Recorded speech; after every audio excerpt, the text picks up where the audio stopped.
Bonjour, bonjour, bonjour. Yes, I. Bonjour Ryan. Bonjour Bonjour. Zola. Alors, peut-être pour commencer, donc là, on est dans le podcast Quimbé. Quimbé, qui veut dire tenir en créole. Et l'idée un peu, du moins du podcast, c'était de se dire tenir en s'entretenant ensemble et s'entretenir en conversant ensemble.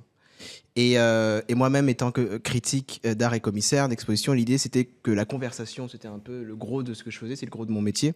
Donc du coup, c'était une extension un peu de mon activité, avec ce format plus oral, vu que j'écris de moins en moins, mais il faut que je me remette à écrire. Donc du coup, c'est un peu l'idée du podcast Quimbé.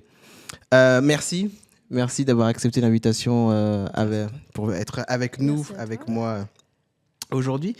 Euh, alors, ça va être comme le premier, ça va être divisé en deux parties, même si c'est ouvert et on peut discuter, converser ouvertement. La première, ça va être autour de toi, Ryan, et puis après, on va se concentrer sur ton travail, Zola. Alors, Ryan, on se connaît depuis combien de temps là? Ça fait longtemps, ça fait 4-5 ans. 4-5 ans? Ouais. Yes. Je sais plus comment on s'est rencontrés. Je, J'arrive plus à savoir. je me souviens de grands moments, mais je me rappelle plus Je du suis début. plus. Mais je Ok. sais que une des premières choses que j'ai su, c'est que tu étais encore étudiant aux Beaux-Arts de Paris. Ouais. Donc, quand est-ce que tu as eu ton diplôme déjà? Je sais pas si tu t'en souviens. J'ai eu mon diplôme. Déjà, je voudrais m'excuser parce que je suis enrhumé. Donc, ça risque d'être pas agréable pour les gens qui vont nous écouter, Yes, même yes, yes. pour nous.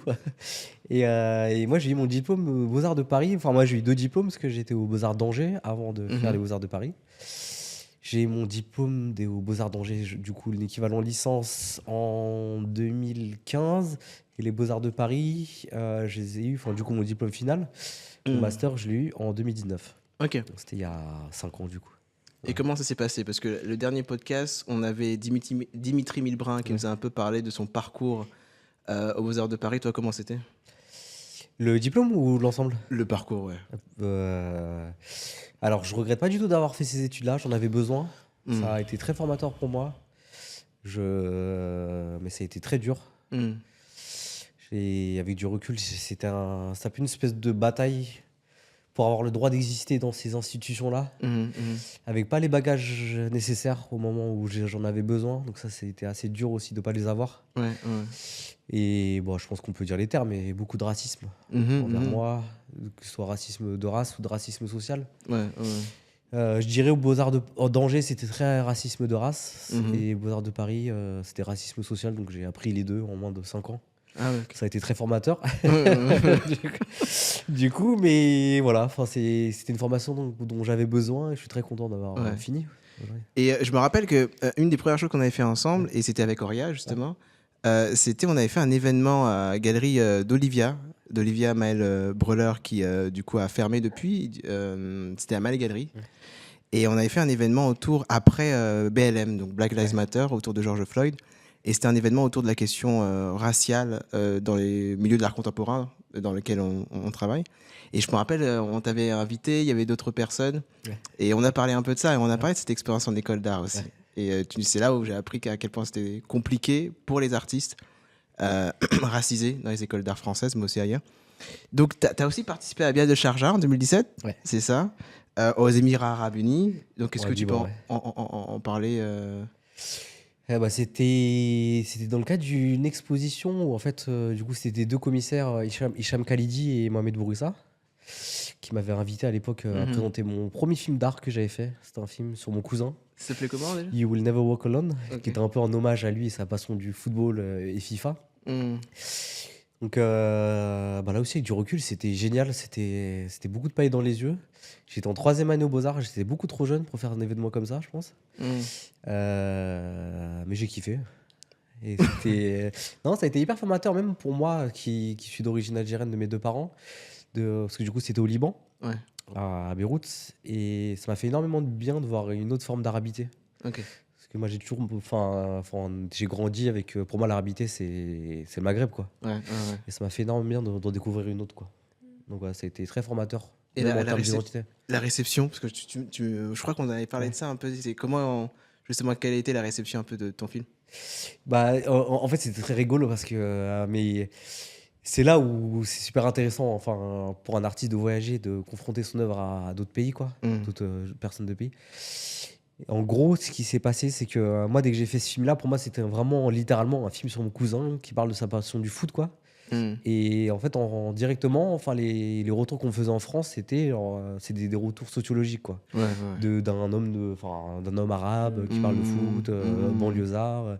Et du coup, moi, inconsciemment, j'ai tourné mon discours parce que j'avais quand même l'audience des Beaux-Arts avec elle, enfin, moi, je devais composer. Bah, du coup, le discours, moi, il a très vite tourné autour de ça. Et en fait, moi, j'en parlais que comme ça, parce que moi, c'était la seule manière qu'on m'avait appris à parler de mon travail comme ça. Et en fait, ça a été hyper déroutant au Liban. C'est qu'en fait, on parlait de foot. Et du coup, c'était très bizarre parce que j'avais même oublié l'essence de ce travail-là, quoi. Et du coup, je savais plus parler de ce travail-là là-bas, quoi. Là où, en fait, toute la couche de grade, que ce soit banlieue, identité arabe, bah, du coup, là-bas, ils s'en foutent, quoi, parce que soit ils connaissent pas, soit c'est pas leur problématique à eux, quoi. Donc, et du coup, c'était assez déroutant.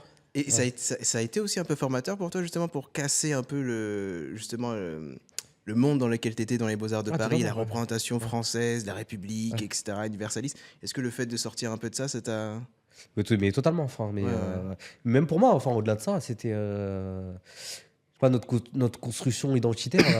Enfin, je l'ai beaucoup remis en question à ce moment-là, quoi. Moi, je pense qu'il y a eu 2 événements majeurs sur ça qui m'ont remis pendant mes études, en tout cas.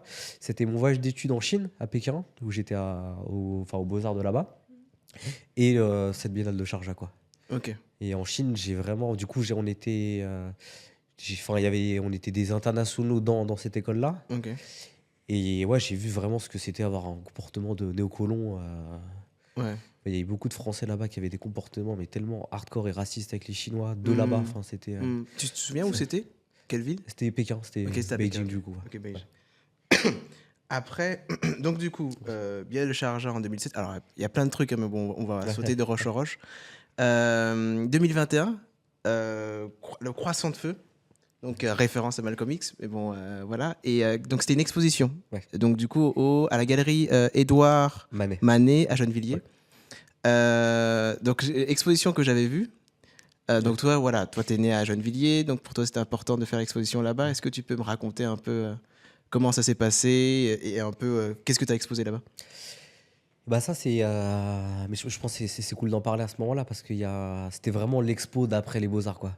Moi j'avais besoin un peu d'exorciser un peu tous les mauvais trucs identitaires qu'on m'avait mis un peu sur la tête, quoi, et j'en avais un peu marre. Et du coup là, c'est pour moi à la fin des Beaux-Arts, c'était hyper libérateur parce que enfin j'avais plus l'autorité de cette institution-là qui était au-dessus de moi, quoi. Et là je me dis bah en fait je peux enfin faire un travail pour moi. Et pour mes proches, quoi. Donc il y a eu ce travail du coup d'archives. Au début ça a commencé vraiment comme une archive. C'était tout bête, hein. Je fais des interviews de ma famille et en fait de fil en aiguille, moi j'avais une petite bourse de travail qui était de 10 000 euros et pour faire ce film là, ce qui est pas énorme en soi.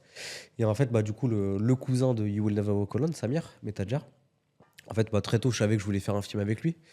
Et on s'est posé, on s'est dit, je lui ai dit, bon, on a ce budget-là, viens, on fait un film, quoi. Et au début, on savait vraiment pas ce qu'on voulait faire, quoi. Mais il y avait des discussions qu'on avait et qui étaient toujours autour de cette cité-là des Mourinhoux, qui est un peu une cité assez symbolique pour moi, qui est à Nières-sur-Seine. En fait, ça centralise un peu toute l'histoire l'histoire française de ma famille. Parce qu'en fait, mon grand-père, quand il arrivait en 57 d'Algérie pour travailler, et en fait, en gros, il était dans les bidonvilles de Sartrouville, du coup, et après, on les a relogés au Mourinhoux. Toute ma famille. Du coup, il faut savoir en termes historiques, genre, il y a mes grands-parents qui ont vécu là-bas, mes parents y ont vécu, moi j'y ai vécu un peu, j'ai vécu 3 ans, et mon cousin y habite toujours. Et du coup, il y avait un truc où. Enfin, très vite, le sujet, en tout cas, il a été très évident pour nous.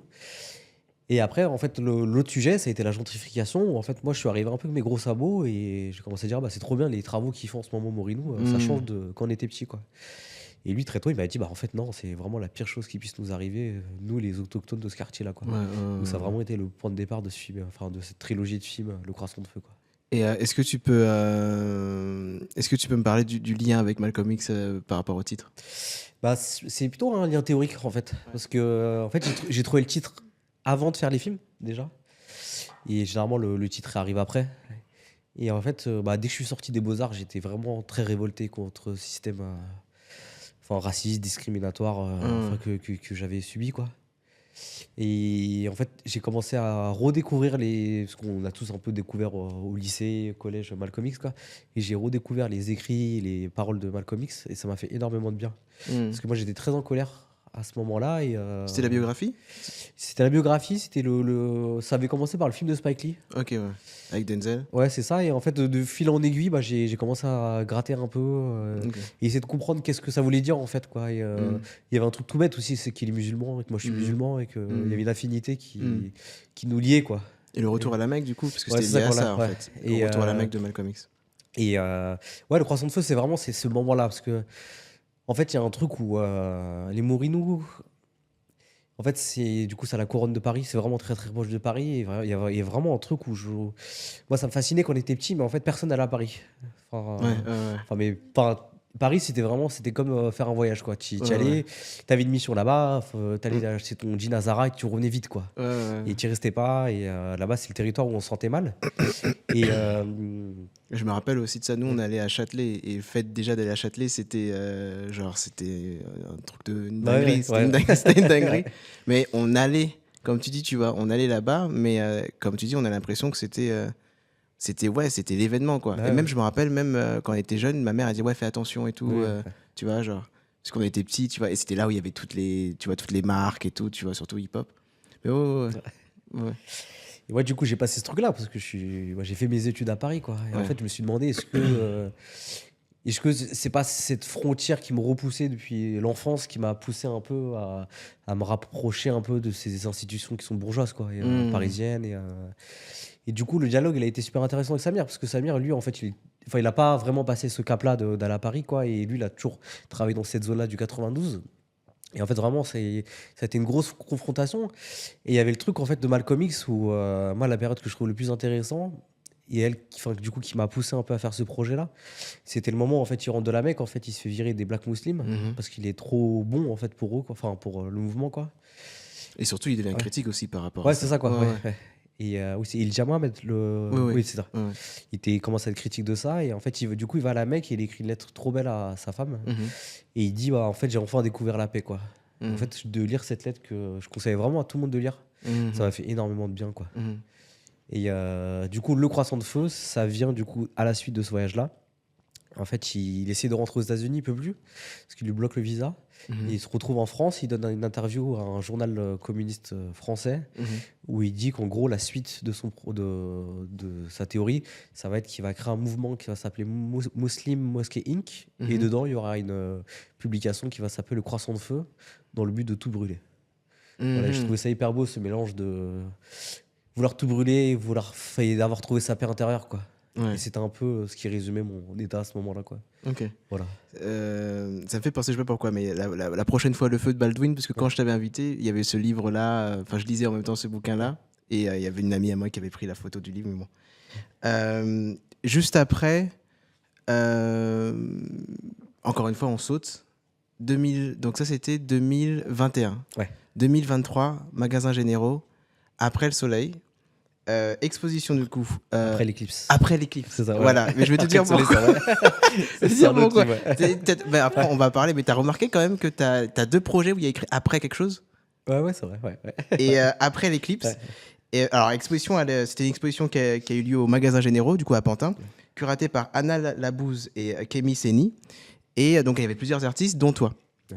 L'exposition a été mise en récit par Oria Maklouf. Et donc, du coup, toi, tu as été exposé là-bas. Alors, comment ça s'est passé? Est-ce que c'était une vidéo qui était exposée là-bas? Ouais, c'était le croissant de feu. C'était le croissant de feu, ok. Ouais. Moi, en fait, je suis tellement heureux de cette exposition parce que pour la première fois de ma vie, je me sentais bien. Enfin, du coup, c'était un groupe show. Ouais. Et en fait, c'était tous mes frères et sœurs de l'art, quoi. Et enfin, je me sentais bien dans un groupe show, quoi. Et Enfin, enfin, je me sentais écouté sur l'œuvre, comment fallait la montrer. Il y avait plein de collaborations qui sont faites, justement. Enfin, il y a un artiste que j'aime beaucoup qui s'appelle Daiko Agu, qui a bossé avec une autre artiste que j'aime beaucoup qui s'appelle Neila Shramakishti. Il y a eu le récit magnifique d'Oria aussi. Et je sais pas, on avait tous un peu envie de mettre nos petits statements à nous-mêmes là. Disponible sur Spotify. Ouais. Et si vous avez la chance, il y a une petite publication, il y a un petit livre qui existe. Ok. Ouais. Mais c'est un peu plus difficile à trouver. Et non, je sais pas, mais c'était encore dans le prolongement justement du Croissant de Feu où là maintenant c'est bon quoi. On peut arrêter d'essayer de parler à une espèce d'élite qui veut pas essayer de nous comprendre et qui. Enfin, c'est bon, n'essayons pas cette confrontation parce que de toute façon c'est la défaite qui nous attend quoi. Mais la défaite. non, mais une défaite de paix quoi. Enfin, je sais pas, moi j'y crois pas quoi, ce truc-là. Quoi. Enfin, c'est un espèce de mensonge social, mais. Je sais pas, ça a été hyper libérateur. Là où le Croissant de Feu, justement, ça a été hyper libérateur, où je me suis dit, bon, bah, enfin, je peux faire des œuvres pour moi et ma famille, quoi. Ouais. Et en fait, même déjà, juste viser cette audience, c'est déjà ouf, quoi. Qu'est-ce que tu en penses du coup, petite dérive, Zola, j'ai l'impression que c'est aussi beaucoup lié. Ça, je vais t'en parler un peu parce que je trouve que j'ai beaucoup vu ça dans ton travail, mais par rapport au regard, ou du moins pour qui on produit. Question que je voulais te poser. Toi, qui t'en penses quoi par rapport à ça, même ce parcours-là, de se dire que au début, on est pris dans un regard qui est le regard blanc, ou du moins le regard un peu, comme tu dis, élitiste, très bourgeois dans lequel on est quand on évolue dans le monde de l'art contemporain, et qui nous éloigne de nos familles. C'est ça aussi qui est intéressant dans ce que tu dis. Tu vois, là, maintenant, je suis à l'aise, je peux parler pour mes proches, pour mes amis, etc. Et ça faisait penser à Kateb Yassine, qui disait que plus il écrivait, ou du moins plus, en fait, compte, il développait, en fait, compte, tout ce... Oui, plus il devenait écrivain, plus aussi il s'éloignait aussi, d'une certaine manière, de sa mère, etc., par rapport à la langue française. Et je me dis, qu'est-ce que tu en penses de ça, tu vois ? Moi, ça résonne, parce que c'est aussi lié à... Mais voilà, je veux savoir ce que tu en penses, Zola. Je sais pas si tu as une pensée ou... Non, mais moi, je trouve que c'est très intéressant dans la mesure où moi, je suis plutôt sur quelque chose où je parle des sujets dont je parle, c'est-à-dire les liens en fait entre les espaces post-soviétiques et socialistes et l'Afrique centrale et la Caraïbe, parce que c'est des espaces qui me sont familiers.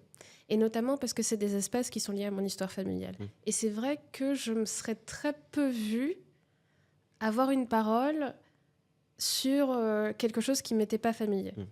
Dans le sens où je trouve que justement, en fait, ça aurait été une parole qui n'aurait pas été pour moi peut-être juste. Le mot qui me vient à l'esprit, c'est aussi légitime. Mais c'est vrai que je ne me suis pas posé la question de ce que tu disais, justement, d'avoir en fait, entre guillemets, une première parole qui serait à destination des personnes blanches élitistes. Ça, c'est quelque chose que moi, j'ai laissé tomber très tôt. C'est quelque chose que j'ai laissé tomber très tôt, et peut-être aussi parce qu'il y a eu avant moi votre génération qui a permis en fait ce choix-là. Et donc mon choix, ça a été toujours entre guillemets le choix de parler des choses qui me touchaient directement. C'est-à-dire que je pense que j'ai un parcours qui est aussi très bien que j'ai un parcours qui est un petit peu étriqué, un peu bizarre. Je suis quand même passée par une grosse institution qui est l'institution de Sciences Po, même si c'était, entre guillemets, dans mon cas, un IEP de province, qui était celui de Strasbourg. C'est une dénomination que les gens n'aiment pas, etc. Ça reste pour moi une école très élitiste, une école très raciste, où on parle très peu, en fait, que ce soit de la question des discriminations, que ce soit des histoires coloniales. Pour moi, ça reste un choc extrêmement intense d'avoir été dans cette école et de n'avoir jamais entendu parler d'histoire de la colonisation. Oui, totalement. Ouais. Donc ça veut dire que concrètement, pour moi, aujourd'hui, on éduque en fait des personnes et derrière, en fait, on va discuter notamment de comment peut-on apporter des solutions à des problématiques contemporaines telles que le racisme, tels que les enjeux sociaux, les enjeux écologiques, sans avoir discuté a priori de l'histoire coloniale, dans laquelle en fait tous ces enjeux-là sont ancrés. Et donc c'est comme s'il leur manquait constamment un morceau de l'histoire, et donc qui fermait les yeux. Et donc pour moi, en fait, le but, c'était vraiment de mettre le doigt où ça faisait mal et de dire, en fait, vous voulez parler de ça, mais vous abordez pas le passé. Et pour moi, c'est extrêmement problématique. Je sais pas si j'ai répondu à ta question. Non, c'était intéressant. Non, mais au Beaux-Arts, ce qui était drôle, justement, c'est que moi, dès que j'ai commencé à faire des films, du coup, qui me ressemblaient, qui ressemblaient à mon histoire, quoi, qui étaient, du coup, celles liées à là où j'habitais, Gennevilliers, à ce moment-là, et mes origines algériennes, les gens n'étaient pas capables, enfin, du coup, tout le corps enseignant n'était pas capable de donner un autre film que La Haine. Et c'était toujours La Haine, quoi. C'est La Haine, regarde La Haine. Mais La Haine, enfin, j'ai fait 7 ans d'études et on me donnait que ce film-là, quoi. Donc, vraiment, ça m'a rendu un peu fou, quoi. Et d'ailleurs, on ne parle pas de Spike Lee, parce que Mathieu Kassovitz, sa filmographie était très inspirée au début, c'était Do the Right Thing et tout. Alors, je redis parce que aussi des fois, on dit des références et voilà. Avant, je parlais de Kateb Yassine. Kateb Yassine, c'est un écrivain algérien très important qui a produit une œuvre, un des plus grands écrivains selon moi du XXe siècle. Donc voilà. Ok. Non, mais je trouvais ça aussi intéressant un peu de parler de ça. Mais voilà, on aura, je pense, le temps d'approfondir le sujet. Alors ensuite, donc du coup, voilà, là on est magasins généraux, exposition où justement on commence à sortir, ou à se guérir. T'as dit exorciser d'ailleurs. Moi, ça m'a parlé beaucoup. T'as dit exorciser le parcours, le moment aux Beaux-Arts de Paris. Et après, donc du coup là aussi, c'est tout récent, très récent. Donc après le soleil, donc pas après l'éclipse. C'est vrai. C'est bon, Mais après le soleil, qui est ton premier. Alors, parce que je peux pas dire que c'est ton premier court métrage, parce qu'avant t'as fait des. Alors, est-ce que toi tu estimes que ce sont des cours ou c'est ton. Non, je pense qu'il y a un petit fight entre. Je sais pas si je sais pas si le premier c'est le Croissant de Feu Ouais, tu vois. ou si c'est Après le soleil. Parce qu'Après le soleil, c'est un film de cinéma dans le sens noble du terme, quoi. On est dans l'économie, il y a des acteurs, c'est ma première fiction, quoi. Donc c'est un autre travail cinématographique, quoi. Ok, Donc, mais tu dirais du coup que c'est ton premier court métrage ou pas? Je pense que le Croissant de Feu c'est le 0,5 et le Après le soleil c'est le premier, quoi. Ok, Voilà. ok. Mais le Croissant de Feu, je le mets pas de côté. Ok. C'est un peu mon objet de cœur, quoi. Voilà. Ok. Et donc du coup, alors après le soleil, alors déjà félicitations, Merci. donc, parce qu'il a été sélectionné à la 15e des réalisateurs au Festival de Cannes. Ouais. Donc tu y as été, c'était quand c'est passé? C'était il y a 2 semaines. C'était en. Ouais, c'était fin mai, quelque chose comme ça, quoi. Ok. Ouais. Alors très succinctement, production Malfamé Cinéma. Ouais. Donc avec comme actrice et acteur Bellamine Abdelmalek, Sonia Faidi, Flore Amidani, Roman Oukamanu et Yanis Amidani. Alors comment ça s'est passé? C'était très, très, très rapide comme production, mine de rien. C'est un film qui a été fait avec vraiment peu de moyens pour une fiction, un road trip. C'est pas les moyens d'un court métrage pour de vrais classiques ce qu'on avait, quoi. On a fait le film avec 20 000 euros, 25 000, ce qui est très très peu, vraiment. Surtout plus pour un road trip. Le film, c'est un road trip. Et ouais, en fait, ce film-là, c'est un peu la suite d'un autre film que j'avais fait précédemment qui s'appelait Le Jardin, du coup, qui était le deuxième volet de la trilogie du Croissant de Feu, qui était du coup centralisé sur la génération de mes tantes et de ma mère. Et il y avait mais là aussi, même tu vois, sur les sujets, c'est hyper. Les sujets de la représentation, moi en ce moment je suis beaucoup sur ça, quoi. Et il y a une génération que j'essaie de comprendre et que je trouve qu'on a trop mis de côté. Même nous, notre génération, c'est la génération de nos parents. Essayer de comprendre leur lutte politique, qu'est-ce que c'était pour eux de vivre, genre du coup après, parce que mine de rien, genre la décolonisation, genre de leur pays d'origine, c'était très très récent, quoi. Et c'est des choses que moi j'ai trop mis de côté, je pense, que dans ma recherche d'archives, quoi. Et là, en ce moment, je suis vraiment très concentré sur ça, et c'est pour ça qu'en fait, ça a justifié ce film-là, quoi. Et c'était juste, en fait, dans ce film-là, le Jardin, au moment du montage, elle me disait que pour elle, c'est très compliqué en termes d'identité de vivre en France, parce que à la maison, on leur demandait d'être algérienne, et dehors, il y avait l'espèce de vieux truc de l'intégration française, quoi. Et en fait, elle me disait que le seul moment, en fait, elle se sentait libre libérée de cette identité qui pouvait être assez lourde, c'était le moment qu'elle faisait pour aller en Algérie, le voyage en voiture qui durait 3 jours. Et franchement, ce qui leur importait, c'était vraiment que le voyage. C'était pas ni le départ ni l'arrivée, mais c'était vraiment ce moment des 3 jours. Et cette espèce de petite capsule temporelle, du coup, que j'ai essayé de représenter à l'écran, quoi. Moi, il y a beaucoup de choses là dont on vient de parler. Déjà, il y a la question de la mémoire et des archives de la France postcoloniale à partir des années 50-60 et de la période de décolonisation. Et comment nous-mêmes, en fait, déjà, on travaille sur ces archives et même aussi la connaissance qu'on en a de cette histoire. Tu l'as dit toi-même. En fait, moi, je me rendais compte que voilà, je travaillais pas forcément sur ça et je connaissais pas forcément tout, même l'histoire moi-même de mes propres parents, depuis la grand-mère, parce que l'exposition à Gennevilliers, ça commençait avec la grand-mère et le grand-père, voilà. Ouais. Et c'était d'autofiction, alors que là, tu passes sur autre chose. Et en fait, je me demande, tu te disais aussi Zola, tu dis oui, mais grâce à vous, votre génération, j'ai pu aussi. Bah, c'est ça, en fait. Est-ce que nous-mêmes, on est bien conscient de l'histoire postcoloniale dans laquelle on est? Tu vois ce que je veux dire? Non seulement de nos parents, mais aussi de celles et ceux, en termes de lutte politique, qui, dans les années 60, 70, 80, tu vois ce que je veux dire, ont contribué en termes de politique antiraciste, etc., à ce que nous, en fait, quand on puisse aujourd'hui être là, quoi. Tu vois, et je me demande, enfin, je me dis, toi, du coup, tu travailles sur ces archives, et dans ton travail, bon, alors déjà, le film, ça commence, alors c'est quoi, c'est la nuit du 13 juillet? Ouais, c'est le feu d'artifice du C'est ça, 14 le juillet. feu Quoi, c'est ça, 14 quoi. juillet, Ouais. voilà. Donc, fête nationale, Ouais. donc c'est déjà intéressant, on commence Ouais. avec le récit national français, tu vois ce Ouais. que je veux dire? Et puis, moi, je voyais dans ton court-métrage, pour moi, c'était vraiment un récit initiatique. Je trouve non seulement d'une famille, Ouais. parce qu'il n'y a pas forcément, je ne sais pas s'il y a un personnage principal d'ailleurs, mais le récit initiatique d'une famille, et surtout, c'est une phrase à un moment du père, du moins, c'est le fils qui dit où est l'Algérie, et le père répond après la mer, après le soleil. Et la question que je me pose, du coup, moi-même, et aussi en tant que diaspora, je me dis, on hérite aussi des rêves de nos parents, Totalement. tu vois, et ce pays, très souvent, c'est le pays rêvé. Pays où parfois on n'est pas allé, ou des fois on y va pendant les vacances, etc. Et quel est notre rapport imaginaire à ce pays qu'on habite très souvent, en fait, compte, et dans l'imaginaire et dans l'imagination, tu vois. Et ça me faisait penser, il y a un livre justement de Amadou Kourouma, en 1968, qui s'appelle Le Soleil des Indépendances. Donc après le soleil, moi ça me faisait aussi penser, parce que lui c'est un écrivain ivoirien, qui lui le soleil des indépendances c'était les décolonisations. Donc après le soleil, ça peut aussi vouloir dire après la période des décolonisations, qu'est-ce qui s'est passé?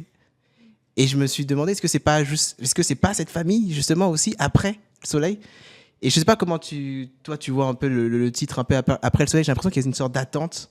On sait pas ce qu'il y a après le soleil. Est-ce que c'est le pays rêvé? Parce que d'ailleurs, à la fin du film, donc du coup, cette famille prend le ferry pour aller en Algérie, mais le film s'arrête là. Et après, il y a la mer. C'est en plan, donc la mer, la traversée, etc. Donc je me dis, oui, quel est le après le soleil? Déjà, je pense qu'on hérite des rêves et on hérite aussi des cauchemars.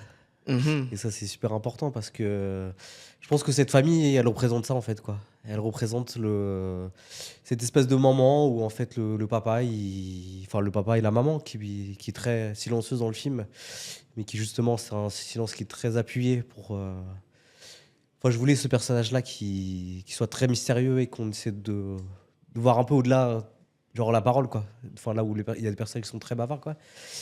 Et ouais, en fait, c'était. Enfin, ça va un peu avec ce que je disais avant, mais c'est quoi nos aspirations, quoi. Enfin, moi, toute ma vie, en fait, moi, j'ai grandi avec des gens nostalgiques, en fait, de ce pays-là, d'un pays où. Enfin, moi, l'Algérie, j'y suis allé qu'une seule fois dans ma vie. Donc, c'était un peu ça déjà le point de départ. En fait, moi, je viens d'une famille qui est très nostalgique de cet endroit-là, mais en fait, on n'y allait pas tant que ça. Mais l'Algérie, c'était hyper présent. Nous, tous les week-ends, on allait chez nos grands-parents et c'était très, du coup, marqué traditionnellement Algérie. On en parlait tout le temps. Et moi, ça me fascinait, en fait. Et donc, moi, en fait, ça a été une espèce de dualité où je me sentais hyper bien de ce côté-là. Enfin, de ce côté-là identitairement, mais je savais qu'il me manquait énormément de choses, quoi. Et en fait, c'est pour ça que j'ai eu le besoin de faire cette recherche-là avec la génération au-dessus, quoi. C'est de comprendre, en fait, mais qu'est-ce qui s'est passé entre vous, vos parents, à vous, à nous, pour qu'il y ait des choses qui se diluent. Enfin, enfin, à quel moment ça se dilue, à quel moment les choses disparaissent. Et en fait, c'était hyper intéressant parce que elle, en fait, moi, ce que je savais pas, mais du coup, mes parents parlent arabe, moi, je le parle pas. Et en fait, elle me disait qu'en fait, elles se sont forcées du coup à apprendre l'arabe parce que là-bas, quand elles allaient en Algérie, bah, du coup, fallait parler aux gens et du coup, elles se forçaient, quoi. Mais c'est pas quelque chose qui était inné de base, quoi. Là où moi, je pensais qu'elles étaient nées, enfin, elles avaient appris l'arabe comme ça, naturellement, quoi. Il y a eu plein de petits éléments comme ça et c'était même En fait, mon grand-père, dès qu'il arrive en Algérie, enfin, en France, pardon, il avait 17 ans. Et il y a comme un truc de jeunesse en fait qu'il n'a pas vécu, quoi, en fait. Et ça a été assez violent, le passage d'un pays à un autre. Enfin, qu'est-ce que tu fais avec tout ce bagage de frustration? T'as des enfants juste après, comment tu leur lègues ça? L'histoire de la guerre d'Algérie, elle est quand même très, très, très enfin, fraîche à ce moment-là, quoi. Et, même elle, à partir du moment où en fait, elle faisait leur voyage, je pense que le premier voyage, elle devait avoir 6 ans, quelque chose comme ça, quoi. Et enfin, je pense que la guerre d'Algérie venait de se finir il y a peut-être moins de 10 ans, quoi. Et, parce qu'aujourd'hui, la plus grande de mes tantes, elle est née dans les années 60, quoi. Ouais, ok. Donc voilà, c'est... Donc ouais, c'est plein de petites choses, de rêves, de frustrations, de cauchemars qui ont fait que j'ai voulu faire ce film-là, quoi. Ok. Ouais. Et je me demande qu'est-ce qu'on fait de tous ces rêves et tous ces traumas, cette mémoire traumatique qui nous a aussi été transmise d'ailleurs, aussi des pertes, de ce qui a été perdu et parfois de ce qui a été gardé aussi, hein, parce qu'on parle souvent de la perte, mais il y a des choses qui ont été gardées. Qu'est-ce qu'on en... Bah, on en fait un film, mais, tu vois ce que je veux dire. Mais comment tu as parlé d'exorciser tout à l'heure? Qu'est-ce qu'on en... Dans quelle mesure le soin, à un moment donné, rentre en jeu dans ça? Moi, je vais parler personnellement, mais je pense que c'est le cas de plein de gens que je connais, quoi. On a besoin d'en parler. Enfin, il y a quelque chose qu'on a besoin de savoir, on a besoin d'en parler. Ce que tu disais là, c'était super intéressant. On a besoin de connaître cette histoire-là. C'est trop important, quoi. Moi, je trouve ça dingue que. T'as cité Kadeb Yassine. Moi, Kadeb Yassine, j'ai découvert ça il y a même pas 3 ans. Et c'est dingue, en fait, quoi. Et c'est intéressant parce qu'en fait, Kadeb Yassine critiquait Albert Camus. Tu vois, parce qu'Albert Camus, c'est l'écrivain français très félicité en France, mais qui ne s'est pas du tout prononcé, ou du moins si, il s'est prononcé lors de la guerre d'Algérie. Il dit qu'il préférait, en fait, compte... alors, j'ai pas la phrase en entière, mais il parlait de sa mère plutôt que... Je sais pas si tu t'en souviens. Enfin, c'était une phrase qu'il avait prononcée. Et Kadeb Yassine était revenu sur cette phrase-là pour dire, mais en fait, il fait la distinction entre un pays et sa mère. Mais il dit, mais la mère, c'est le pays. Ou du moins, le pays, c'est aussi la mer. Donc, il pointait l'ambivalence de Camus par rapport à l'Algérie. Lui-même c'était un pied noir, il me semble, Camus. Et en fait, Kadeb Yassine, lui, était un écrivain, du coup, carrément dans la lutte, pour le coup, lors de la guerre d'Algérie. Et en effet, il n'est pas enseigné. Moi, je sais moi-même, moi, j'ai dû, en fait, aller voir. Et moi, c'est Édouard Glissant qui m'a amené à Kadeb Yassine, qu'est-ce qu'il se connaissait. Donc oui, en fait, toute cette mémoire-là aussi, de nos littératures, en fait, compte, elle nous a pas été... Mais après, il y a eu des personnes qui ont fait un travail, et c'est pour ça que je disais cette reconnaissance aussi pas forcément de l'ancestralité, mais du moins de celles et ceux qui étaient avant nous, et qui ont fait ce taf, en fait, pour que nous, en fait, on puisse aujourd'hui parler de ça, en fait. Et qui existent, qui sont présents, quoi. Ouais. C'est juste tellement mal archivé que des fois, c'est un peu déprimant, quand même, quoi. Est-ce que vous avez des noms, par exemple, de personnes qui vous ont beaucoup aidé en France par rapport à cette connaissance de la mémoire postcoloniale française et des archives de l'immigration postcoloniale? Je pense que c'est une bonne question. Avant de la répondre, j'aimerais juste partager pour moi un échange que j'ai eu avec un très bon ami à moi sur cette question où on parlait du fait que à quel niveau se situe le travail décolonial? Est-ce que le travail décolonial, c'est de prendre un espace et de restituer, de rendre la parole à des personnes minorisées qui ne l'avaient pas forcément dans d'autres espaces? Ou est-ce que c'est justement aller faire ce travail d'archive de toutes ces personnes qui n'ont pas été reconnues pour leurs entreprises décoloniales et pour leur prise de parole, de position et leur production culturelle entre les années des décolonisations jusqu'à aujourd'hui? Et en fait, c'est une vraie... parce que pour lui, entre guillemets, c'était aussi ça. C'est pas seulement redonner la parole maintenant, mais c'est faire, nous, le travail d'histoire, en fait, et d'archives de mémoire presque nécessaire à la visibilisation de toutes les personnes qui sont passées avant nous. Et je trouvais ça super intéressant comme point de vue. Mais pour revenir sur ta question, moi, je parlerai, et parce que c'est aussi très récent, donc c'est ce qui me revient le plus en tête, je parlerai du travail de Mame Fatou Niang et de notamment la publication très récente, la republication très récente de La parole aux négresses d'Awatiam, parce que pour moi, c'est vraiment... pourquoi Mame Fatou Niang? Parce que donc elle préface en fait cette republication. Et alors, Mame Fatou Niang, si tu peux dire un peu qui est Mame Fatou Niang? Oui, alors, effectivement, Mame Fatou Niang, je pense qu'elle a une biographie assez intense, me semble-t-il, elle est architecte de formation, donc c'est super intéressant aussi parce qu'elle a une manière, en fait, de parler où, quand elle pense, elle voit les espaces, et du coup, je pense que ça influence énormément sa manière d'écrire et ensuite d'échanger. Et donc, aujourd'hui, elle est professeure, elle a réalisé un doctorat aux États-Unis sur des questions liées aux communautés noires. Et donc, c'est vrai que pour moi, ça reste aujourd'hui en France l'une des plus grandes spécialistes à la fois de la question et de l'histoire des banlieues, mais également de la présence des communautés afrodiasporiques, afro-caribéennes sur le territoire français. Ok. Et justement, oui, tu parlais justement de cette republication, donc préfacée par Mame Fatou Niang. Et on peut penser, oui, ce travail de réédition même et de republication est super important et est fait par... des jeunes personnes en fait racisées qui font ce taf, quoi. Complètement. Et je pense que là, ce qui est aussi super intéressant, c'est que c'est un travail qui est fait en parallèle en fait en France et au Sénégal. Donc il va être réédité puisque Awatiam, c'est aussi une écrivaine et une militante qui est sénégalaise. Et donc, ça va être fait en France, me semble-t-il, par La Fabrique Édition.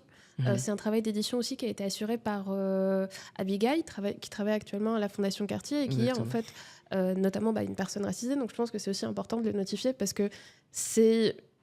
Comment dire ?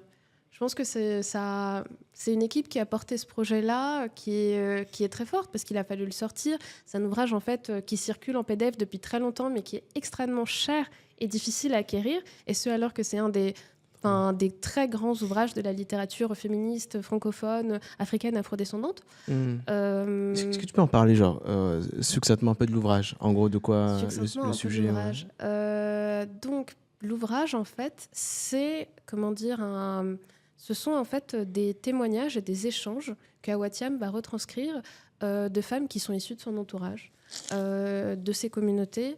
Et donc, elles vont parler à la fois de leur existence, de qu'est-ce que ça veut dire. Elles vont également adresser plein de questions très contemporaines, celle du mariage, celle du couple, celle de l'excision, celle de leur quotidien. Donc, ce sont encore des choses qui font partie des luttes féministes et afroféministes aujourd'hui. Et je pense que pour moi, c'est une réédition très importante dans la mesure où aujourd'hui, ce dont on a besoin, c'est aussi, d'avoir un féminisme qui n'est plus occidentalocentré.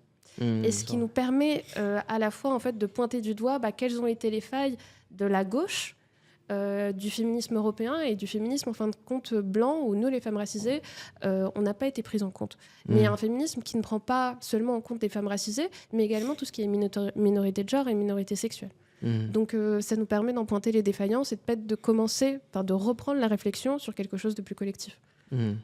Okay. Et donc du coup la publication le livre a été publié, a été republié, c'était quand ? C'était ces derniers mois, Il y a 2 semaines. Il y a 2 semaines, ok. Très bien. Il y a genre 2-3 semaines.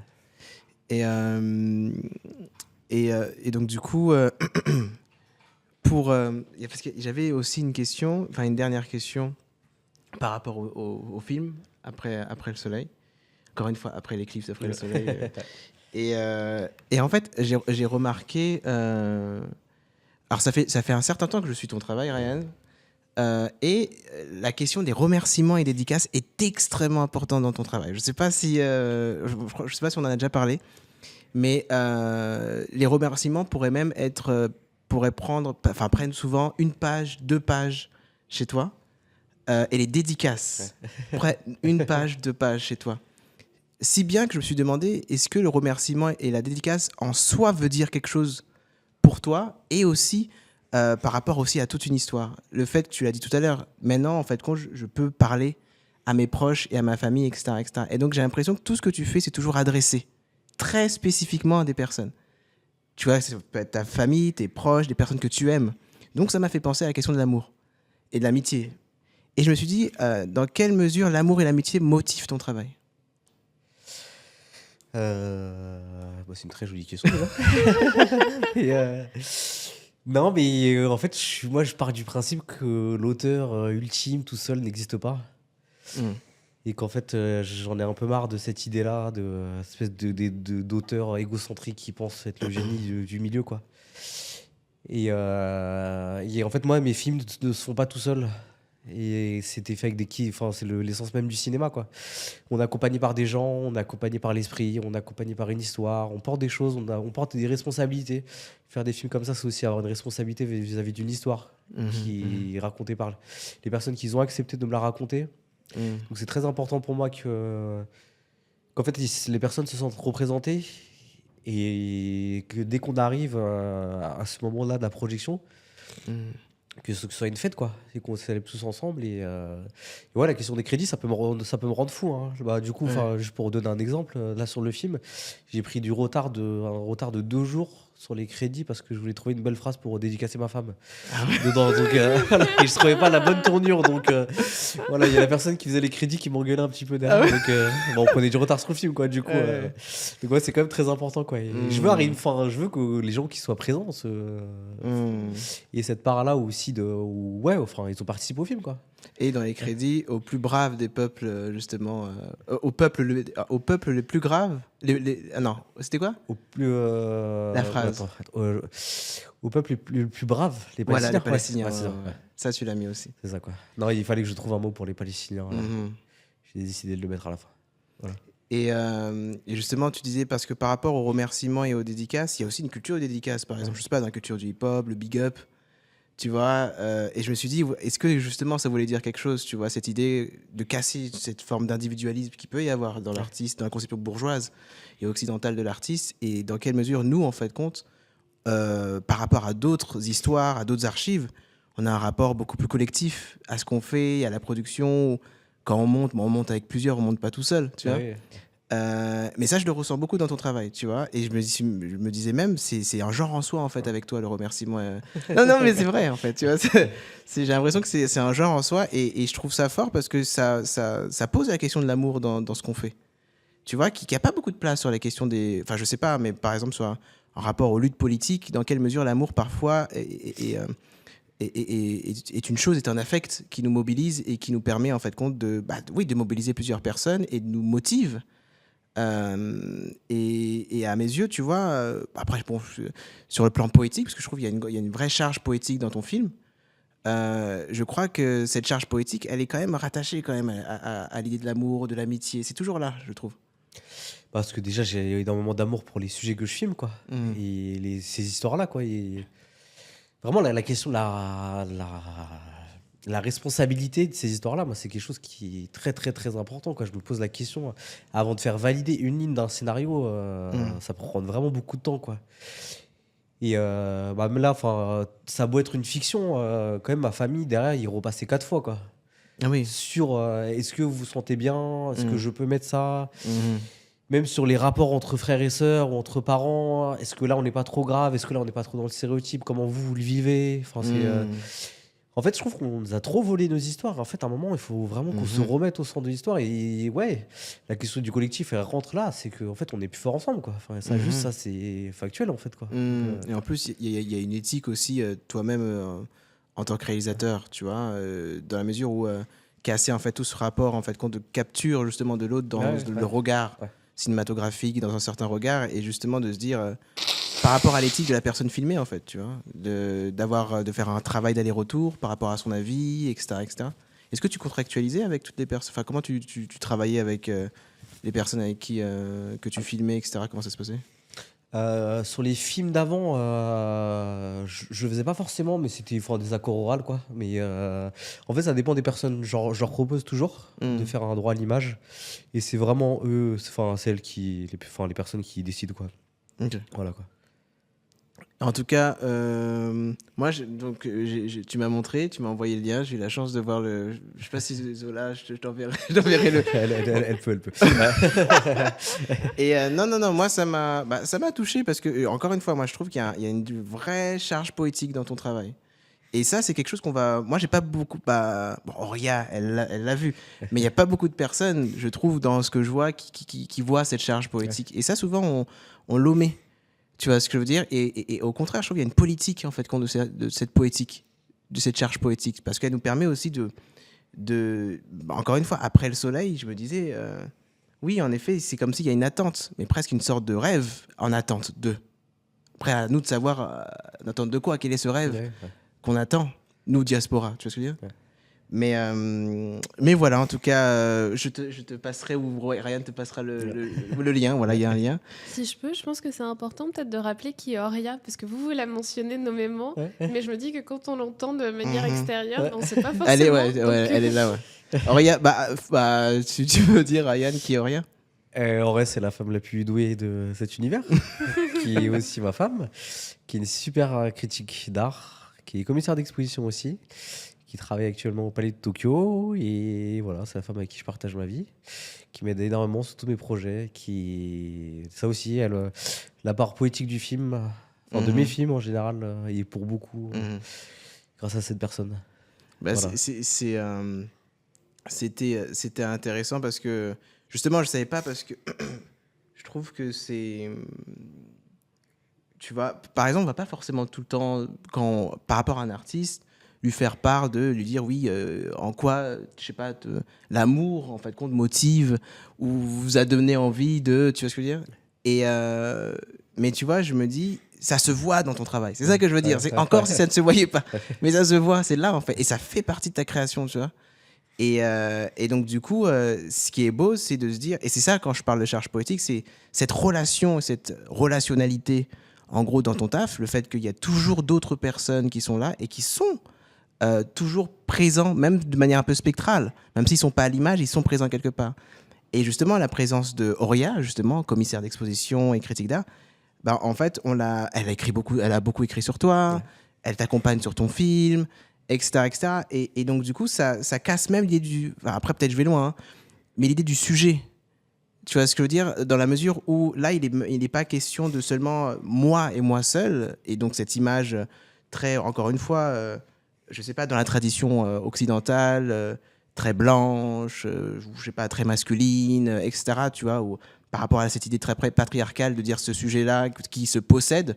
Mais là, au contraire, en fait, quand ce sujet-là, il est en relation et il dépend d'autres sujets, Ouais, totalement. Ouais. tu vois, et dans la création, en tant que créateur, tu vois ce que je veux dire, créatrice.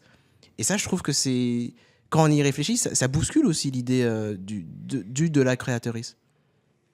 Ouais. Ouais, ouais, ouais. Ouais. Et ouais,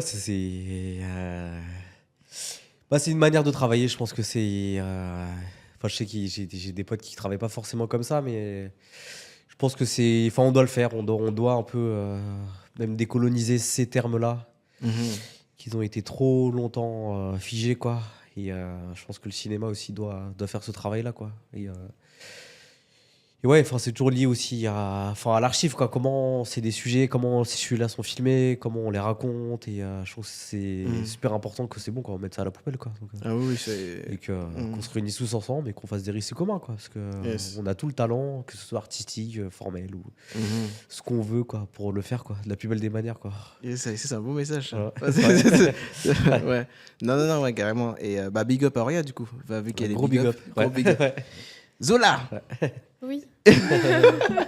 Yes. Bah, vas-y, biographie, hein. Biographie, oh bah, là je là. vais... Alors, tu as fait tes études à Sciences Po Strasbourg. Oui, alors j'ai fait d'abord une première licence en médiation culturelle, donc à l'université Sorbonne Nouvelle Paris 3, où je me suis spécialisée notamment en muséologie, exposition et patrimoine. Suite à quoi j'ai fait une parenthèse qui était un Erasmus à l'université catholique de Louvain, parce que très sincèrement, à ce moment-là de ma vie, j'avais envie d'étudier de la théologie. Et j'avais envie de faire des études de théologie, non pas d'un point de vue ni social, ni historique, mais vraiment d'aller prendre des cours de théologie avec des personnes concrètement, qui étaient croyantes.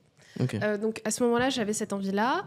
Ça a débouché en fait entre un mélange de relations internationales, de sciences politiques et de théologie, ce qui m'a derrière permis de faire le pont et de continuer mes études à Sciences Po Strasbourg. Ok. Ensuite, tu as été... Alors, encore une fois, hein, je vais sauter de roche en roche. Donc, chargé de mécénat et de communication à la Fondation pour la mémoire de l'esclavage. Oui, tout à fait. Alors, c'est une expérience qui pour moi était très importante dans la mesure où je pense que c'est à la fois une expérience où j'ai appris énormément, à la fois justement comment travailler ensemble, comment travailler collectivement, mais vraiment comment travailler aussi de manière horizontale. Je pense que c'était un univers professionnel où on me donnait de la place et c'était la première fois dans un contexte professionnel français qu'on me donnait de la place, qu'on posait, que concrètement on me demandait à la fois, on me mobilisait sur des événements, mais qu'on me demandait aussi mon opinion sur les choses. Et ça, je pense qu'en tant que jeune personne, en tant que jeune professionnelle, en tant que jeune femme racisée, dans le contexte professionnel français, c'était jamais arrivé. Est-ce que tu peux rappeler qu'est-ce que c'est, très brièvement, la Fondation pour la mémoire de l'esclavage? Tout à fait, la Fondation pour la mémoire de l'esclavage. Donc en fait, c'est entre guillemets, le projet de fin de mandat de François Hollande. Et c'est aujourd'hui une institution qui sert à la fois éduquer, questionner, mais également qui propose aussi des ressources sur la question de l'histoire de l'esclavage en France et dans les contextes francophones, mais également sur l'histoire coloniale française. Et elle a également une dimension très présente qui est celle très concrète de la lutte contre les discriminations. Donc des divers types de discrimination, mais également les discriminations faites vis-à-vis des personnes noires ou afrodescendantes. Donc c'est une fondation qui a 4 pans, donc l'éducation, le culturel, la recherche et les liens avec les élus et la société civile, qui sont actifs dans ces 4 secteurs. et qui finance notamment tout ce qui se rapporte à ou bien la question coloniale, ou bien justement par rapport à l'histoire esclavagiste. Tout à fait. Ouais. Donc, qui, via une série d'appels à projets, donc éducation, culture et recherche, donc les 4 départements correspondent en fait au type d'appel au projet, et ils financent en fait des projets à la fois issus des associations, des écoles, des collèges, des lycées, mais également d'actrices issus de la culture et de l'art contemporain, mais aussi du spectacle vivant et d'autres types de champs culturels, sur la question du travail, de ces différents travaux mémoriels. Pardon. Ok. Donc du coup, alors tu es aussi à côté membre du collectif Beyond the Post-Soviet. Tout à fait. Du coup, j'imagine, ouais, si tu veux. Oui, bien sûr. Du coup, le collectif Beyond the Post-Soviet, c'est un collectif qui s'est formé maintenant, je pense, en fin 2021-2022, notamment aussi dans le cadre de l'invasion russe sur le territoire ukrainien, et dont le but est à la fois de produire et de disséminer des connaissances sur la question des espaces précédemment connus comme étant post-socialistes et post-soviétiques, parce que c'est également des terminologies au sein du collectif qu'on questionne énormément.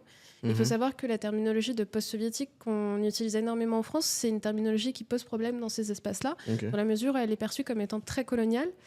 Donc que ce soit en Ukraine, en Bélarus, vis-à-vis des différentes fédérations aussi, parce que la Russie, c'est un pays qui est très diversifié et qui a notamment, où beaucoup de populations ont notamment subi en fait de plein fouet la colonisation de l'Empire russe, puis successivement celle de l'URSS, mais également sur les territoires baltes, qui préfèrent plutôt de parler d'invasion russe plutôt que d'espace post-soviétique. Ok. Alors, il y a beaucoup de choses, beaucoup d'éléments, mais c'est ça qui est... Enfin, du coup, il y a beaucoup de richesse dans ce que tu dis. En termes de propos, je pense que ça va être bien aussi un peu de détailler, ou du moins de prendre quelques éléments, du moins, que ce soit des... Par exemple, alors, donc le collectif Post-Beyond Soviet a été fondé en 2021. Ouais. C'est ça? J'ai plus la date exacte. Je crois que c'est la date. Je regarde sur Internet. Je crois que normalement c'est la date. C'est un collectif curatorial. Alors quand on dit curatorial, on entend ce qui se rapporte à l'exposition de manière générale, organiser des expositions ou des événements par rapport à qui se rapportent à l'art contemporain, ou des événements, ça peut être des discussions, enfin bref. Avec, vous êtes combien de membres? Alors aujourd'hui, on est un peu plus d'une quinzaine de membres répartis sur différents types de géographie, donc des États-Unis à la France, à l'Allemagne, aux pays baltes. Par pays baltes, j'entends Lituanie, Lettonie, Estonie, mais également la Géorgie, l'Arménie, l'Ukraine, bien sûr, et l'Asie centrale aussi, l'Ouzbékistan et le Kazakhstan. Ok. Alors, une des premières peut-être questions par rapport au collectif Beyond de Post-Soviet, qui fait un travail d'archives et de documentation, souvent par rapport à ces régions, mais aussi par rapport à la question coloniale, post-coloniale, depuis l'Europe, ou même au-delà. La première question que je me pose, et c'est pour ça que je trouve que c'est intéressant la démarche aussi du collectif, c'est comment, en fait, compte, par exemple, je vais m'adresser à toi, du coup, Zola, comment tu relis la question post-coloniale et ce que tu as dit tout à l'heure, la question post-soviétique? Oui. Alors, c'est une grande question, mais en tout cas, voilà. À partir des éléments de réponse que tu me donneras, après, on pourra peut-être... Je pense que c'est effectivement une très large question. Je pense qu'avant le lien, il faut expliquer que pour moi, il y a un mouvement... En fait, il y a une sorte de mouvement parallèle. Il y a une sorte de mouvement parallèle dans la mesure où c'est vrai qu'aujourd'hui, notamment dans les contextes français et francophones, l'URSS est connue comme en fait étant entre guillemets une puissance qui a pu aider certaines nations à sortir du jeu colonial, français et anglais. Par contre, c'est vrai que ce qu'on oublie de mettre en avant et ce que l'URSS elle-même tend à gommer, c'est l'entreprise en fait impérialiste de domination qu'elle-même en fait a pu exercer à la fois sur les populations autochtones et les nations qui sont présentes encore aujourd'hui, qui étaient présentes en URSS, mais qui sont aussi présentes en Russie jusqu'à aujourd'hui. Donc que ce soit au sein du Daghestan, que ce soit les Tchétchènes, qui sont aujourd'hui les plus connus à la suite des événements malheureux de la guerre, mais également d'autres types de nations. Également l'Asie centrale, l'Ouzbékistan ou le Kazakhstan, où il y a en fait jusqu'à aujourd'hui des relations économiques de domination très fortes et qui reposent en fait sur la prise en fait de ressources naturelles. Parce que ce sont des espaces où notamment il y a du gaz, ce sont des espaces qu'on a amenés progressivement à cultiver du coton, alors qu'en fait c'est une culture qui n'avait strictement pas à être là, parce que c'est une culture qui a énormément besoin d'eau, et de fait l'URSS en fait et la Russie ont progressivement vidé les réserves d'eau issues de la mer d'Aral, qui aujourd'hui est complètement asséchée et qui en fait était un lieu très central culturellement vis-à-vis des populations, parce qu'il y avait toute une culture liée à la pêche. Il y avait également un aspect entre guillemets culturel et religieux peut-être qui reposait sur ces territoires-là, qui a complètement et progressivement disparu parce que la mer s'est asséchée. Donc en fait, quand on regarde en fait sur concrètement qu'est-ce que c'est et quels sont les mécanismes de la colonisation, c'est-à-dire une domination à la fois culturelle, notamment qui passe par la langue. Et donc quand on parle de l'espace entre guillemets post-soviétique, post-socialiste, c'est une question très importante, parce qu'aujourd'hui ce sont des espaces où énormément de personnes issues de la génération de mes parents, mais jusqu'à ma génération, vont être des locuteurs de russe, qui n'est pas leur langue. Le russe n'est pas leur langue. Donc que ce soit les Ukrainiens, que ce soit les Kazakhs, que ce soit les Géorgiens, le russe n'est pas leur langue, mais c'est une langue qui progressivement leur a été imposée, à la fois parce que culturellement c'était celle qui était valorisée, également parce que l'éducation passait par cette langue-là et continue parfois dans certaines structures à passer par cette langue-là. C'est également une domination donc économique via en fait la prise ou alors des accords préférentiels sur des ressources naturelles, et également une domination politique, parce qu'en fait ça reste des pays qu'on va réfléchir et qu'on va penser au travers de leurs liens avec avant l'URSS et aujourd'hui avec la Russie. Il y avait eu un article très choquant qui était paru dans un grand média qui qualifiait certains pays d'Asie centrale de Putin's backyard, qui très sincèrement nous avait fait beaucoup halluciner, mais qui fait aussi beaucoup réfléchir sur la manière dont au sein des médias occidentaux on continue de dépeindre en fait ces espaces-là. Et donc parce qu'on peut en fait analyser de manière très factuelle et historique ces mécanismes-là, donc de domination culturelle, économique et politique, on peut ensuite commencer à réfléchir à quels sont les parallèles entre ce qu'a fait l'URSS, ce qu'a fait l'Empire russe, ce que continue de faire la Russie aujourd'hui, avec ce que fait la France en Martinique, ce qu'a fait la France au Congo, ce qu'a fait la France au Sénégal. Parce qu'en fait, les mécanismes de domination coloniaux sont très similaires. Et comment la question de la race se pose dans ce cadre-là, dans ce contexte-là ? C'est une très bonne question. Comment est-ce que la question de la race se pose en fait, et c'est un sujet sur lequel, c'est vraiment un sujet qui est en action. Donc c'est vraiment un sujet sur lequel on continue de réfléchir. La construction, pour moi, en fait, de la race dans cet espace-là est assez différente. À nouveau, moi, je me positionne aussi depuis le contexte français, où ce sont des espaces qu'on connaît très mal.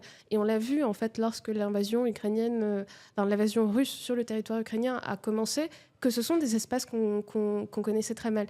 Par exemple, je sais que dans les milieux néo-nazis en France, pendant très longtemps, l'Ukraine et la Russie, ça a vraiment été un espace, à leurs yeux, unifié, blanc, où notamment on allait pouvoir chercher des compagnes pour pouvoir en fait continuer à fonder des familles qui seraient blanches.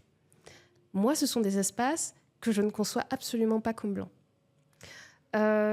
Et donc, j'ai toujours trouvé ça particulièrement ironique, parce que pour moi, ça témoigne vraiment d'une méconnaissance de ce que sont ces espaces-là ethniquement. Quand tu regardes aujourd'hui par la Russie, entre guillemets, à la fois géographiquement et très factuellement, une partie de ce pays-là est située en Asie et très proche de l'Asie centrale. Il y a énormément de cultures différentes. L'islam, aujourd'hui, c'est la deuxième religion la plus présente en Russie. Je me souviens d'avoir un cours qui était dédié aux espaces post-soviétiques, post-socialistes à Sciences Po, où le prof nous a posé cette information et la moitié des Français sont tombés des nues. Ah bon, quoi L'islam existe à l'extérieur du Maghreb. Déjà, choc pour eux.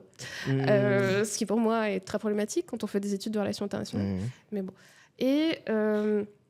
donc à la fois, c'est un espace qui est très diversifié en matière de religion, donc que ce soit, et là je ne parle pas uniquement de la Russie, je parle vraiment de l'espace post-soviétique, donc que ce soit l'islam qui est présent en fait chez certaines populations tatares en Ukraine, mais également en Pologne, toutes les cultures entre guillemets issues du chamanisme qui vont se situer vraiment dans la partie entre guillemets asiatique dans la Russie et qui continuent d'être présentes au Kazakhstan, au Ouzbékistan, etc. Le Kazakhstan, l'Ouzbékistan, où par ailleurs également l'islam est très présent, mais également ethniquement. En fait, on va avoir en fait des populations qui sont très diversifiées, donc qui vont être catégorisées comme soit asiatiques, soit caucasiennes, Et d'ailleurs, chose très intéressante à laquelle on est en train de réfléchir actuellement avec le collectif, c'est que dans les discriminations contemporaines et dans la définition des discriminations qu'on a aujourd'hui en Europe de l'Ouest, la discrimination vis-à-vis des personnes caucasiennes qui, elles, existent dans les espaces post-soviétiques, elle n'est jamais citée. Parce qu'en fait, on a une conception différente de ce qu'est le Caucase depuis ici et depuis là-bas. C'est-à-dire que les Caucasiens, dans l'espace post-soviétique, c'est l'autre. Et l'autre, notamment ethniquement.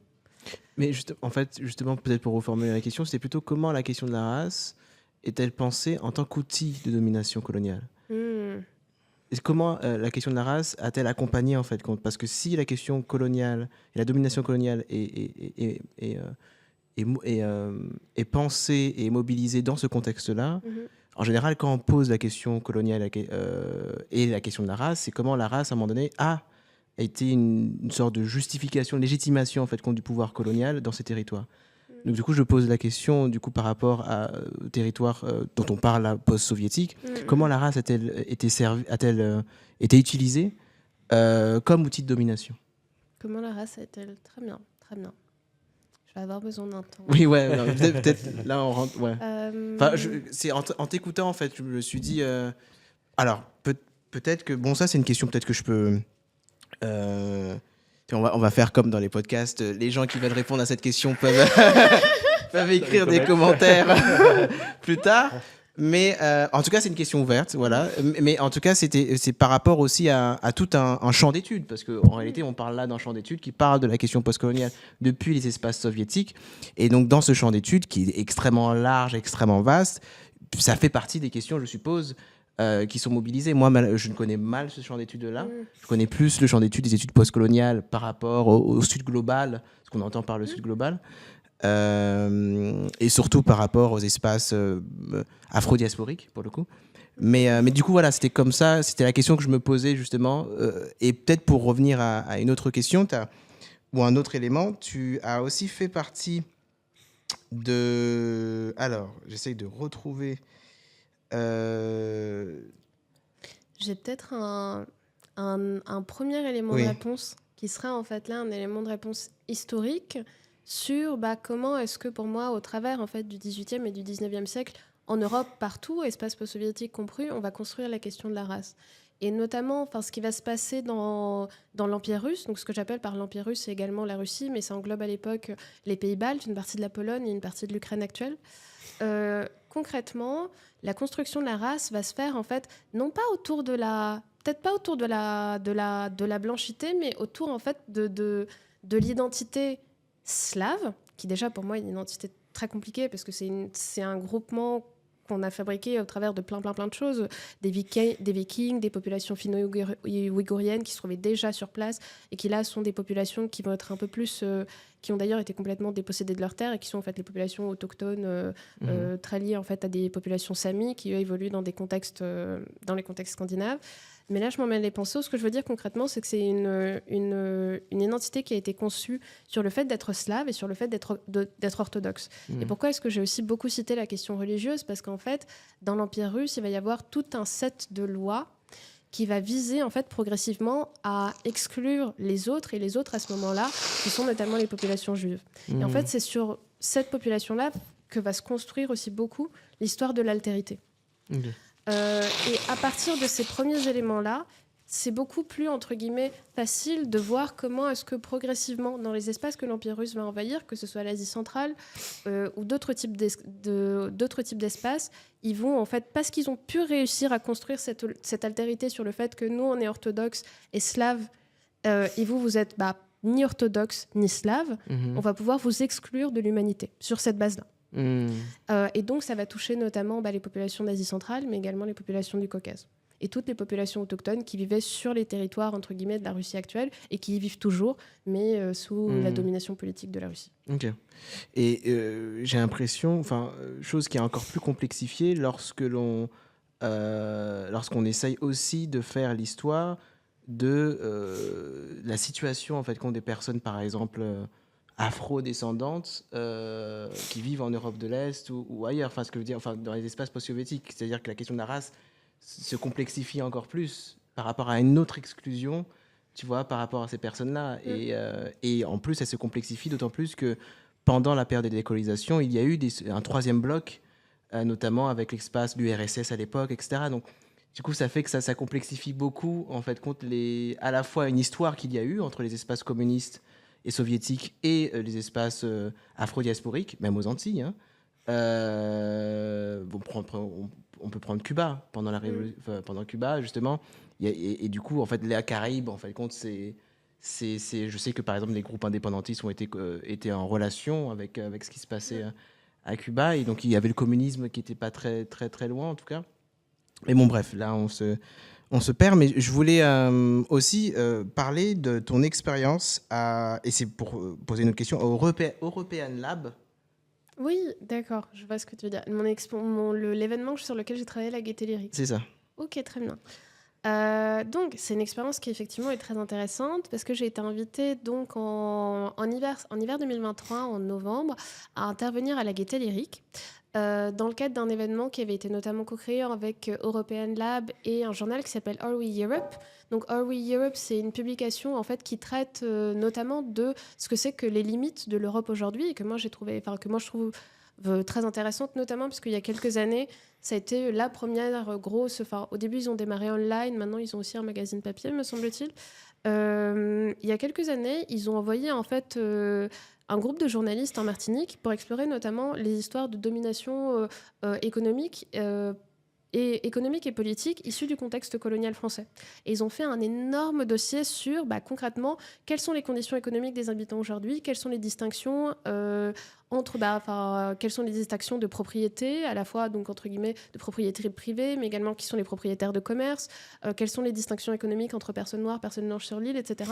Et c'était le premier gros dossier que moi, je voyais dans un média de ce type-là. C'est-à-dire que j'ai jamais vu, par exemple, un équivalent de ce type de dossier dans un média français. Ouais, donc du coup, on a dû parler des béquets. Comment ? Du coup, on a dû parler des béquets, 80% du... Ouais. Parce que la question, elle est vite répondue. Hein. Tout à fait. Complètement. Et la question est très vite répondue. Mais en fait, ce que je voulais dire, c'est que moi, ce journal avait marqué mon attention parce qu'ils avaient travaillé sur cette question-là, alors que je ne la voyais pas à ce moment-là dans d'autres types de publications françaises. Donc, je me suis dit, OK, événement intéressant. La grosse thématique de l'événement, c'était la question de la diversité au sein des médias européens. Ouais. Moi, qu'est-ce qui se passe quand je vois un événement qui traite de ce genre de questions-là ? Première chose, je vais voir qui est l'équipe. C'est qui l'équipe derrière ? Et là, elle était blanche. C'était une équipe qui était, effectivement, en l'occurrence, qui était très blanche, mais comme c'est très souvent le cas dans la plupart des institutions culturelles françaises. Cependant, j'ai quand même accepté l'invitation parce que c'était une invitation qui était intéressante, mais également parce que ça voulait dire que derrière moi, ça me permettait de créer un espace pour aborder la question de l'absence des personnes racisées, pas au sein de l'événement parce qu'elles étaient présentes, mais dans l'équipe. Et donc à ce moment-là, j'ai souhaité rentrer en partenariat avec du coup l'association des journalistes antiracistes et racisés. Pourquoi ? Parce qu'à la base, c'est un événement en fait qui était sur la question des diversités des médias. Moi, je ne fais pas partie de cette économie ni de ce monde-là. Je me considère comme plutôt travailleuse de la culture. Et du coup, c'était important pour moi de porter la parole racisée dans l'espace médiatique européen.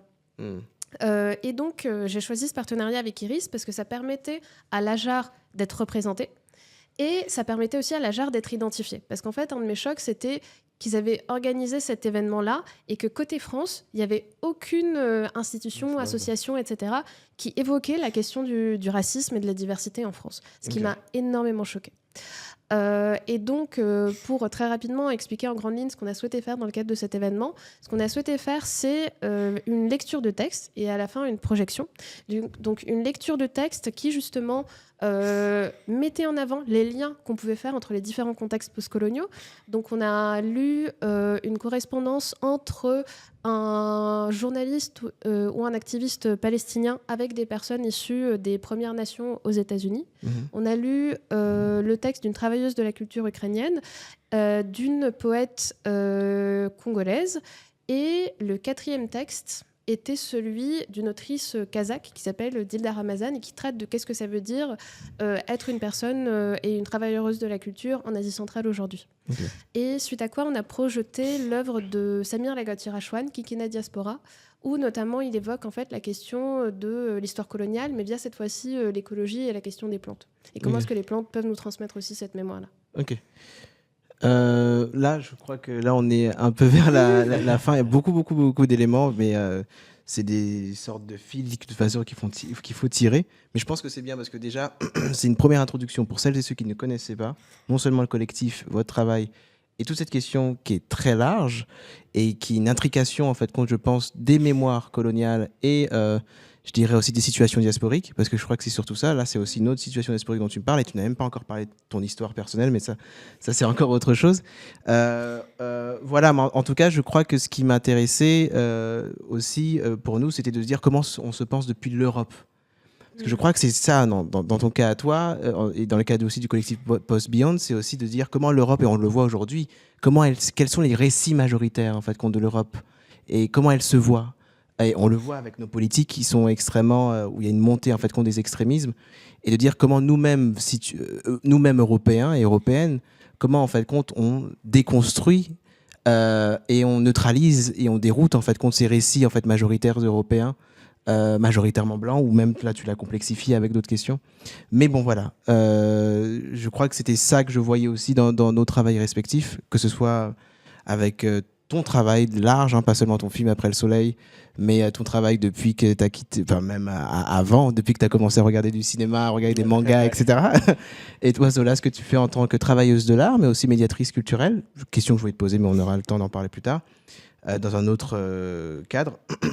Et voilà, je vous remercie en tout cas, les amis. Merci pour l'invitation. C'est ça, et merci d'être dans le podcast Quimbé. Quimbé, tenir, en s'entretenant, en conversant ensemble. Yes, I.